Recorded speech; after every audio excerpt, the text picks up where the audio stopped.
Hello everyone, I'm Shilpa Ghogre from Department of Mathematics, Maharishi Dayanand College, Mumbai.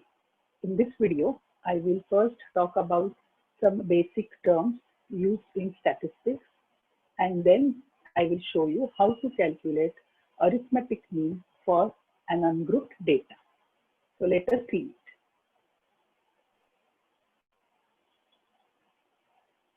Mainly, statistics is a subject which moves around data. What is data? Data is information. Now, this data is actually related to a particular characteristics of objects. To tell you about the example, let us say you have a student in the class, and then the characteristics of the students can be, we can talk about the marks obtained in a particular exam, or the height of the student, or weight of the student, or the pocket money that student is getting per month. These are all characteristics. You can also have the characteristics as color of the eye, or color of the hair, or the IQ of the student. So these are all characteristics. They can be basically categorized as an attribute and a variate. Now, when you have a qualitative characteristics, it is an attribute. For example, the color of the eye, that is an attribute. But when you have quantitative data or the quantitative characteristics like height of the student, marks obtained in a subject, so you have a quantity, a number related to that particular characteristics. So then that characteristics is known as a variate. Now the variate can be of two types. Let us see those two types.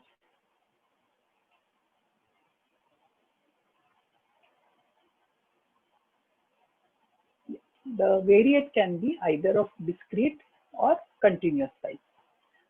I will explain using the example. Size of the shoe. See, you don't have the shoe of a size 3.5. It is either 3, number 3, or 4 or 5. So the in-between fraction is not considered when you talk about size of the shoe. So that is a discrete variate. That is an example of a discrete variate. Whereas when you talk about height or weight, it is not, suppose we consider weight, then it is 50 kg, and then straight away you don't get 51 kg. It can be 50.1, 50.2. So in between values are also taken. That means fractions are also allowed. And so it is a continuous variate. Now when we talk about data again, the data can be either ungrouped data, which is a raw data. So it is as it is collected, or it can be grouped data. Now, raw data or ungrouped data is like, suppose I ask you what were the marks in the previous test you gave. Okay, so the test was of 10 marks, and then suppose I ask 5 students, and then they are telling me these numbers that they got the marks as 8, 5, 2, 7, and 3. So now this is just raw data. I am just noting down the numbers as it is.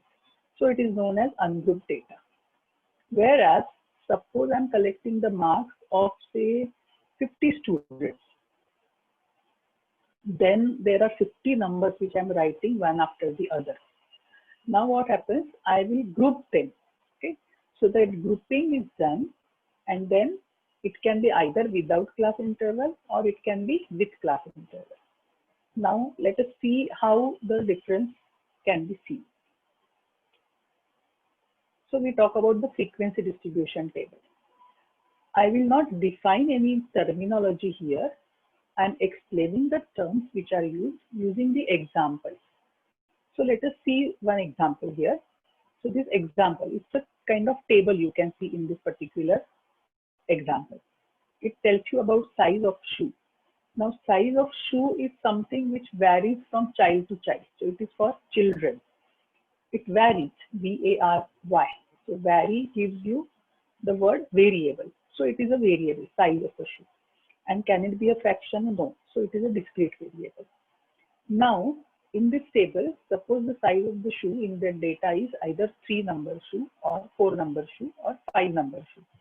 And then how many children are with 3 number shoes? So that is given in this particular table. It is 10. For 4 number shoe, the number of children is 8. And for 5 number shoe, it is 2.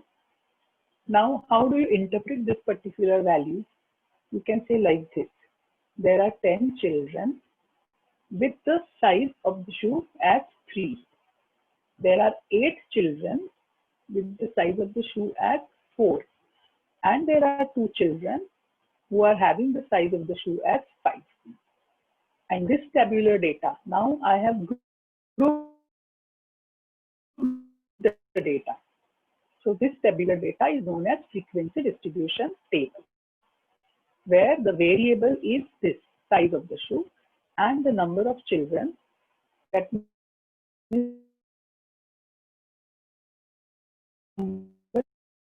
3 is appearing how many times it is appearing? 10 is 10. So you have size of the shoe as a variable denoted as, just a minute.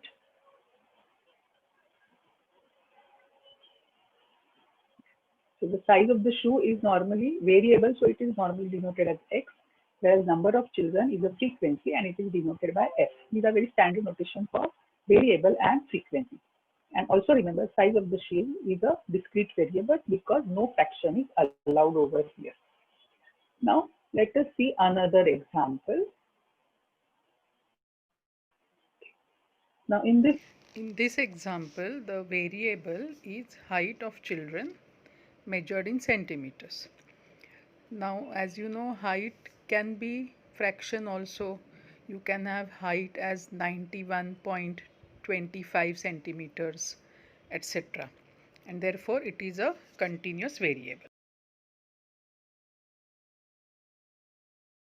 the first class considered in this particular table is 90 to 100.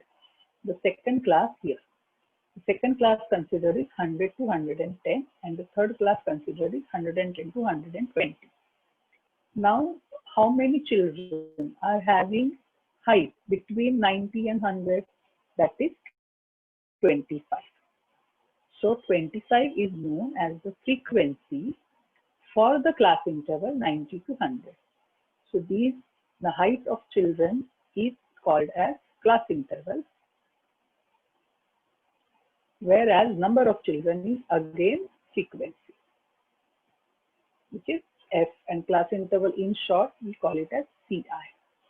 Similarly, you can see 15 is the frequency for the class interval 100 to 110. That means there are 15 children who are having their height between 100 centimeters and 110 centimeters. Same way, there are 20 children with the height in centimeters between 110 and 120 centimeters. This is how to interpret this table. And this particular table, this table is called as frequency distribution table. So we have seen 3 examples over here. The problem over here, one problem is with the class intervals which are given to you. And this data is a continuous variable data, height of children. Whereas the previous problem, size of shoe. Here it is a discrete variate and it is also a frequency distribution table, but there are no class intervals. It is without the class interval. Whereas the data about mass of students here, I will point it out. This data is, there are no grouping done. It is just the numbers written one after the other. And this data is called as ungrouped data. Okay. Now we see the next topic, and it is now coming to the syllabus of first year BCom same one. In unit 3, what you have is measures of central tendency. Let me start annotation. So measures of central tendency. And the very first measure is arithmetic mean. Now, what is the meaning of this central tendency? It is like a number which is representing the whole class. Now, for example, if I try to find out on an average how many marks you got in your 12th standard, then the simplest method is what? I will just collect the marks of each student, add them up, and divide by number of students. That is how you find out the average. And that particular number will represent the entire class. So it tells the tendency of the class centrally. Okay. So that number is known as measure, and I'm measuring it, I'm finding it out, calculating it. So it is measure of central tendency. And we will see different measures of central tendency. One of them is arithmetic mean, which we normally call it as average. Okay. So average is a word which is already known to you. But all the measures of central tendency we will be referring as average now. But for you, what is average? Find the total and divide by number of observations. Correct? Number of how many numbers you have taken. That is the average. And exactly that is how we calculate the arithmetic mean for an ungrouped data. Very, very simple problem it is. So if you look at the formula. Yeah, let me tell you the notation. Yeah. Here, the notation for arithmetic mean. This is very important notation. Throughout your semester 1 statistics, unit 3 and unit 3, and in the second semester also, you will be referring to this particular notation. It is X bar. So arithmetic mean is X bar. Remember that. Now for ungrouped data, if you want to calculate arithmetic mean, then it is, now what is this sign? This sign is known as summation.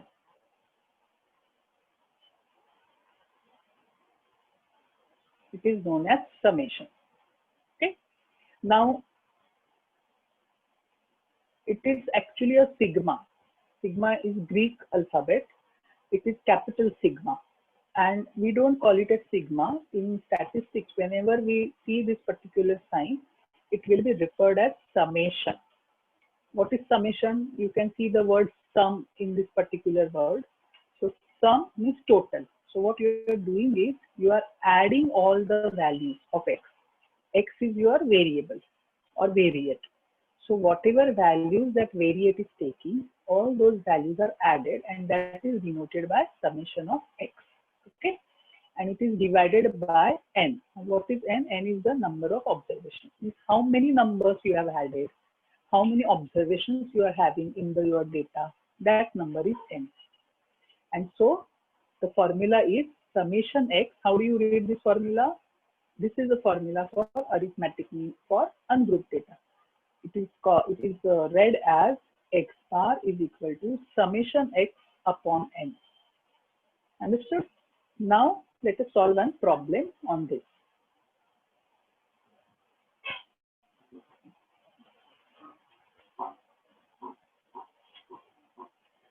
Okay. Now the example is, I'm just picking up 5 numbers over here, and you have to find the mean for those numbers. So it is very, very simple example. What you have to do is add these numbers. So the numbers are 6, 3, 5, 6, 5. You have to add these numbers, and how many numbers are there? 5 numbers. So you have to divide by 5. Now you actually don't need any calci for this. It is an oral example. So how do I add? 6 plus 6 is 12.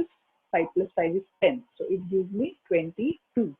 Plus 3 gives me 25. So how do I write? I write the formula. Yeah, x bar, that is arithmetic mean. Short form for arithmetic mean is AM. X bar is equal to, first write the formula. Remember, whenever you solve any problem in statistics, you must start with the formula. Okay, summation n upon n. Now summation n was 25. And n is, how many numbers are there? 5. So 25 upon 5 is 5. So arithmetic mean for this particular data is 5. That means 5 is a number which is representing this particular data. So that overall representing the data, that gives you the word central tendency. Okay. So we stop here. Thank you.